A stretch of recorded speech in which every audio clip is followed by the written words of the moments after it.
বন্ধুরা, গতকাল বোধনের পরে আজকে নবপত্রিকা স্নান।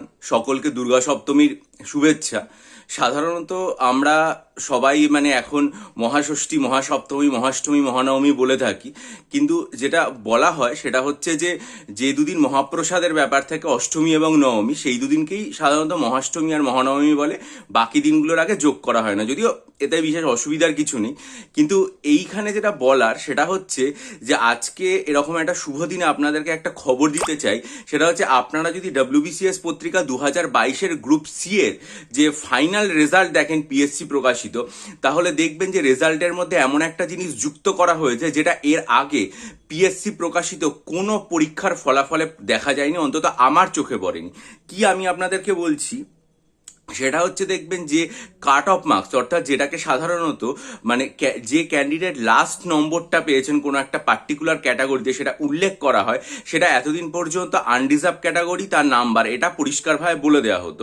বা ধরুন এসসি ক্যাটাগরি তার নাম্বার, ওবিসি ক্যাটাগরি তার নাম্বার। কিন্তু এবারে দেখলাম যেটা গ্রুপ সিতে করা হয়েছে সেটা হচ্ছে এই যে ক্যান্ডিডেট, ধরা যাক ইউআর ক্যান্ডিডেট, তার ক্ষেত্রে যিনি লাস্ট ক্যান্ডিডেট তিনি নম্বর যেটা পেয়েছেন 846.75, এখানে পরিষ্কার উল্লেখ করে দেওয়া হয়েছে যে তার কমন মেরিট লিস্টে পজিশনটা কত। দেখে নিন, এটা 72 নম্বর পজিশন, এটা উল্লেখ করে দেওয়া হয়েছে।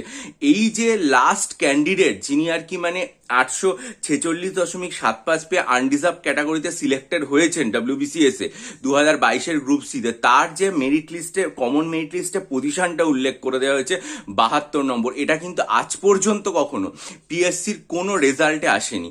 আমরা পাবলিক সার্ভিস কমিশনকে এটার জন্য অবশ্যই ধন্যবাদ জানাবো, তার কারণ যে তারাও কিন্তু স্বচ্ছতা রক্ষার্থে এই যে পদক্ষেপগুলো তৈরি করছে এবং আরও এক ধাপ এগিয়ে গেল। আমি WBPSI এর যে মক টেস্ট সেটার ভিডিও করার পর থেকে তো বহু পরীক্ষার্থী আমাদের হাতে যোগাযোগ করেছেন এবং মক টেস্ট নিয়েছেন। আর তারপরেও গতকাল আমাকে অনেকে যেটা বলছেন যে মুহূর্তে অ্যাডমিট কার্ড ডাউনলোডের ব্যাপার হলো তাদের একটা সমস্যা তৈরি হলো, অনেকেরই নাকি ওটিপি আসছিল না।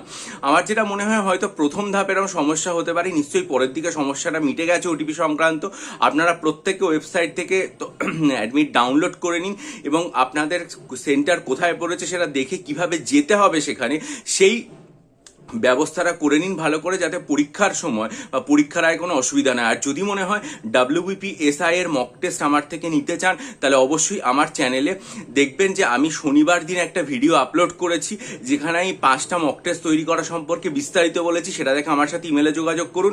আর WBCS এর জন্য অপশনাল সাইকোলজি স্টাডি মেটেরিয়াল নিতে চাইলে 14ই সেপ্টেম্বরের ভিডিও থেকে ইমেলের মাধ্যমে যোগাযোগ করুন।